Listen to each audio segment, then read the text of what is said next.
Hello everyone, and welcome to the next set of lessons on the costuming of ancient Rome. Once again, this will be a two-part slideshow, so we'll go ahead and get started. There's a lot of information about the Roman Empire.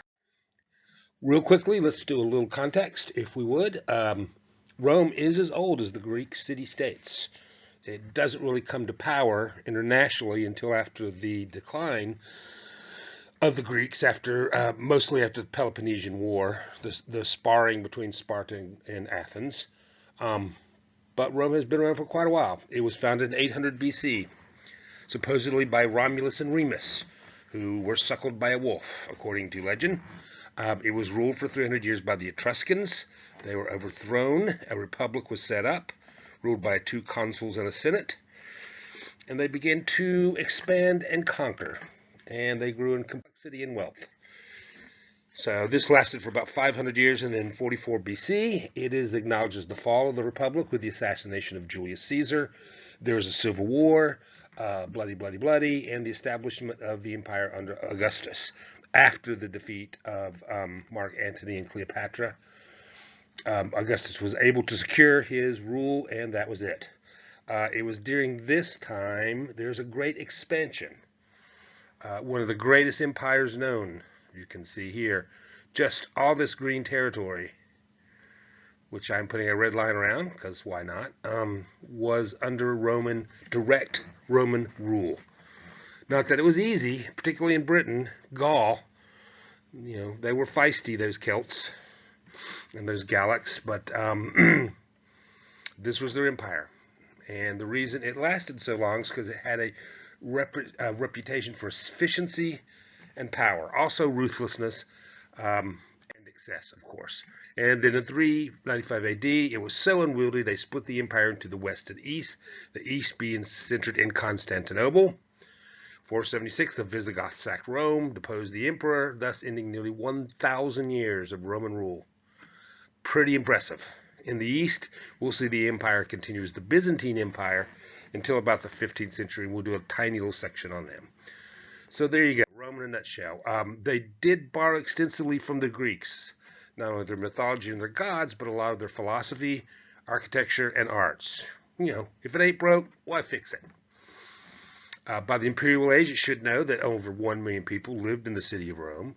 Only adult males were citizens, and only citizens were allowed to vote. Also should mention that the one thing that the Romans left behind that they excelled at is administration and engineering. Marvels of engineering. Here's a picture of a Roman bridge still in use in Cordoba, Spain. I used to teach technical theater classes at this villa in Arezzo, Italy, when we had a physical theater program back in the day. And every day I'd walk by a Roman aqueduct. This thing that was 2,000 years old, still in use. And it looked great, I might add. So, masters of engineering. Non-citizen, and the distinction between citizen and non-citizen was manifested in the toga. Only male citizens were allowed to wear this. Each household had a paterfamilias, a patrician who was the oldest male, who owned all the properties, who administered over children, grandchildren, and wife, also decided who got married. If you wanted to get divorced, though, it was easy to obtain. You just move out of the house of your husband and back to the house of a family. Of course, you would have to get permission from the paterfamilias, but, assuming that's it. Pretty easy stuff. Now, fashion, costuming, clothing is tied into the social fabric of the empire, of the Roman Empire. At the top of the social ladder, you have the emperor, the imperial family. Then you have the senates and the knights, wealthy members of an equestrian order that served as the military leadership. And you knew who these people were because they had clavis, or clavi plural, which is a broad purple band worn on the edge of the tunic or toga. I know it looks red here, but just go with me. If you're a senator, you had the latus clavis, which was the broad band, the broad strip. Knights had the clavis augustus, the narrow strip. So that's who you knew you were dealing with on their tunic or toga. Okay, quickly, let's talk about fabric production. Legitimate industry now. Several artisans to weave, sew, ship, and sell fabric. Really, we're in the draping periods here, so we're not seeing a lot of tailors or tailoring, but we do see people who make a living out of the textile industry. Lots of trading in silk from China, cotton from India. Inside the empire, wool and linen production proper, though none in Rome proper, I should say. Certain cities got a reputation for quality of specific fabrics, such as ore garments, such as the cloaks from Modena, I think, and tunics from Scythia. Who wouldn't want a nice Scythian tunic? Here we see a more advanced version of the vertical loom. You can see with weights on the end of the warp threads here on the drawing on the right. So we're getting better quality cloth, higher thread counts. Now it's no longer mandated that the woman head of household should be adept at weaving. We now have servants and slaves. Remember, with an empire this big, you have lots of people conquered in military battle. So those people who lose the battles usually get captured and sent back to Rome as slaves. So we do start to see them being the household weavers. Now we're starting also to see dyes becoming more sophisticated as well, and standardized. So dyeing became big-time business during the Roman Empire. The problem with dyeing is to make it color fast. You have to have a way to keep it from running, because if it got wet or washed, it would just fade out and just leave a big old mess. So we're starting to see more techniques for dyeing. One of the first techniques, which was used on wool, was to soak it in a mordant, which is a fixative that lets the yarn take the dye. Usually this was alum, a mineral comprised of salt and a metal, usually aluminum, and a small amount of cream of tartaric acid. You dip it in that, and also, I didn't put this on here, but urine was not uncommon to be used as well. Something particularly, it was determined that male urine was best. So I thought I'd share that little tidbit with you. I know it's exciting. It was a messy, smelly business. Along with leather tanners, dyeing business usually were located downwind and downstream from population centers. So no way the water wouldn't pass through the residential sections, and nobody had to smell all the messy, smelly stuff going on. Two dyes we need to talk about are woad, madder. Three dyes, I should say: woad, madder, and Tyrion Purple. Woad is blue. That's the one at the top there. It's a blue dye in Europe until indigo was imported in the 16th century. It didn't need a mordant. It was fermented in vats to create a soft blue dye and then applied to a yarn. Most of this was found in Britain. You might have heard of woad-painted Celtics, who would paint woad in fierce colors, fierce patterns on their face, and then attack the Roman soldiers. Madder was, and still is, used to create intense red colors. It's the root of the madder plant. Also found on the British Isles. Discovered Irish women used it as a type of fingernail polish. And then, of course, Tyrion Purple, aka Imperial Purple, comes from the secretions of the spiny dye murex, which is a mollusk found in the Mediterranean Ocean. These things are tiny. You see a picture here. It looks pretty big. This is about the size of a fingernail. You would collect them in huge vats, and then they would die. You left it to compose, and then you harvested the secretions. So this was a major industry for the city of Tyre. It takes very little yield of dye, though. It's estimated that it takes some 12,000 mollusks to produce 1.5 grams of dye, half an ounce. This made it very expensive, and therefore out of reach for all but the wealthiest and nobility. So that's why it was Imperial Purple. It was preserved pretty much for the imperial family, because the supply was limited, so you're going to give it to the emperor. Excuse me, and it's expensive. So that is. It was said to resemble clotted blood by a contemporary writer, yet would shine when held up to the light. A beautiful, deep red blood color. Also, that it would grow intense more over time, rather than fade as other colors do. We really don't have ways of verifying that. The process for making dye was lost with the fall of Constantinople in the it says 11th century, in the 15th century, really.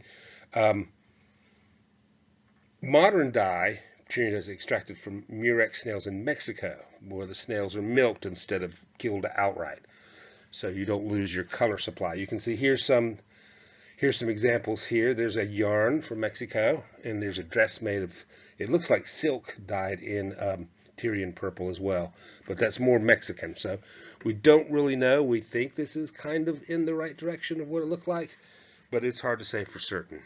But we know it was an exacting process. Now, Tyrion Purple was part of what are known as one of the first sumptuary laws enacted in Western civilization. This is the Sumptuous Vegas, which were a series of acts that were meant to curb private expenses on banquet and dress. For instance, the amount of purple dye that one could use was limited to a specific amount unless you were in the royal family. Or the imperial family, excuse me. So this was make sure that no one except the rulers of Rome could wear extensive garments that were dyed purple. Also, types and decoration of togas were regulated by this law. You'll see that when we get to men's clothing. Also, towards the end of the imperial period, it was modified to include an edict prohibiting male citizens from wearing barbarian trousers. We are starting to see more pants and trousers, which we'll talk about later, but they are uncouth and barbaric. I mean, who would put sleeves on their feet? Really, come on. That's just crazy. Okay. You will see in this, men and women did make a distinction between inner and outer wear. The inner wear was indutus, clothes that were put on. Outer wear was amictus, clothes that wrapped around. And you will see these in our next section on men and women's clothing. Men's clothing, let's start with the undies. The sublegaculum is an indutus. So, the sublegaculum is a linen or wool loincloth, usually worn as underwear, also worn in public by athletes and gladiators, seen here. But you can see it's just kind of wool undies there. Also indutus was the tunica, which is a tunic, the first true tunic. Two shaped pieces of fabric, linen or wool, sewn together with openings for the head and arms, and up at the bottom for legs, based on the chitin. Pretty interesting. The unshirt undershirt was the tunica interior. Usually kind of sleeveless, as you see here, just some cutouts for the arms, and then belted, just above the knees. Yeah, it was short. Yeah, excuse me, sleeveless, short, belted, and it fell just above the knee. So I need to fix that. This here man here on the upper right is wearing a tunica exterior. That's what he wears when he goes out. So, which is usually white with colored bands on the side. You can see here he's a senator with the purple clavi, the broad lattice clavi. So if you were in your house taking visitors, you would wear just your tunica. That's fine. And you can see this man is wearing a long tunic. Here's a slave with a short tunica exterior. So if you're meeting people in your house, that's fine. But if you were going outside, you would wear either a toga or a cloak, unless you were a slave or a laborer. Okay, you'll be happy to know there's a number of specialty tunics, such as the tunica talaris, a long, formal ankle-length tunic worn during the public. This is what you'd wear to go to functions, like maybe a wedding or to the Senate. By the time we get to the Empire, these are considered unmanly because of the color sometimes. Very important, you'll see this tunic come up over and over again, is the dalmatica, adapted from Asian traders. You can see it, very wide sleeves, long tunic. You can see this one here. He also has the clavi, right? You'll see this come up. It looks kind of like academic robes for graduation. That's because they are sort of based on this. The dalmatica will come up over and over again when we do the Byzantines, when we do the Dark Ages. So don't forget the dalmatica. Okay, and the Greek Orthodox and Catholic Church will adapt these as well. How about a tunica collobium? Sleeveless tunic worn on one shoulder, similar to the Greek exomus by lower class laborers.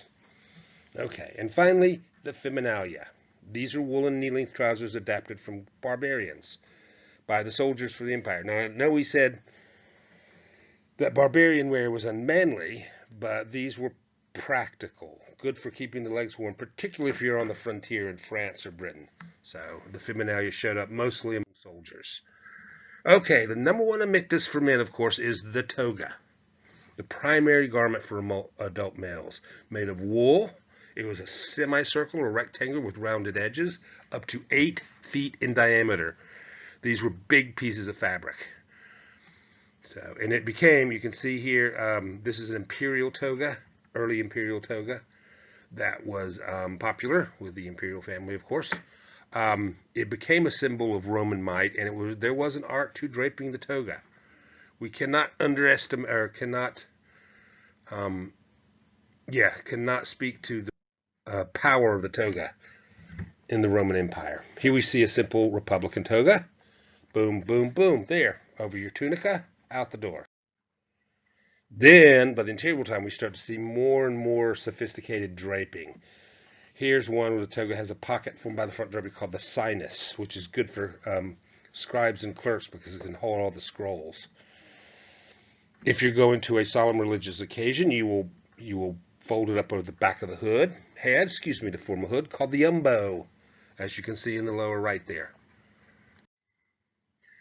By the 1st century AD, these become narrower and longer, up to 20 feet long. So these elaborate forms of drapery, sort of as a status symbol. You see the picture of the man on the left there is just draped over and over again in some convoluted Escher-esque configuration. So, and by the 3rd century, enough is enough. Something gets too elaborate, then there's always a backlash and a move towards simplicity. So by the 3rd century, we're starting to see these etiquette centers relax, and then just kind of wear a more form, kind of the Greek hymation called the pallium, which you can see on the man on the right is just this simple sort of blanket, almost like a serape or something, that is draped over one shoulder. Enough already. Okay, you'll be happy to know there are several types of togas, as dictated by the sumptuous Vegas. There's the toga pura, plain, white, ordinary citizens. There's the toga candida, exceptionally white bleached, bright white, worn by candidates for office. The toga praetexta, off-white with Tyrion purple or black embroidery, worn by consuls, senators, and the children of emperor. You can see here's this little embroidery here. And this is just this is a black and white drawing, but assume that's in Tyrion purple. The toga polla, a dark colored worn for mourning. The toga picta. Here we see the toga picta in action. It is the first used by Julius Caesar, and then it later became the toga of the emperor. It is dyed into, this is where all the purple went, is in dyeing this toga. And then religious people, augurs, and religious temple keepers wore the toga trabea, striped, multicolored, assigned mostly to religious augurs. So those are just a few of the ones. There are some capes and cloaks. We should know the panula, you can see, is just basically a cloak with a hood. Lacerna, which you can see here, is just like what we just saw with the Greeks there, is the chlamys. Laena, which is a large circle cloth fastened around the waist and draped over the head, adapted from the Celts. This was used a lot by travelers. It's really like you make a little tent out of it. And of course the cucullus, or burris, which is just another kind of poncho with a hood. Okay, let's do women's clothing real quick, and then we'll stop with the first part. Indutus for women is the strophium, or mamillary, which is a soft band of fabric or leather supporting the breast. Not really a brassiere. We're not going to see those for a long time. It's just kind of a truncated tube top, and then kind of their own sublegaculum, which are some undies. That's it, made of wool. Very simple tunica interior for the women, similar to the Greek chiton, you can see, made of wool, linen, usually knee length or below. This is, again, like with the Greeks, the women's tunic chiton type outfit usually falls to the ankles, where the men stop just below the knee. The stola, you can see, was the outer garment worn about the house. It was similar again also to the chiton. It was a long wool tunic stitched or fastened with fibula at the shoulders, usually without sleeves. So you can see tunica interior on this woman down here is blue, and the stola, which is there. It's going to become very important. Could have a plunging neckline, allow the interior tunica to show below. Openings were deep, arm openings were deep, even to the waist. Sometimes very voluminous, dyed in saturated colors, usually an added ruffle at the bottom, known as the institia. I always mispronounce it. I believe it's institia, so we're going to stick with that until somebody tells me different. And sometimes belted at the waist with a single girdle or with a single belt. You can see this woman here has a very elaborate draping technique on her stola there, where she has the two fibula here, and then she's got this piece that comes around the back and kind of drapes artfully over her shoulder. The Palla is the amictus. This is just basically a kind of feminine version of the toga.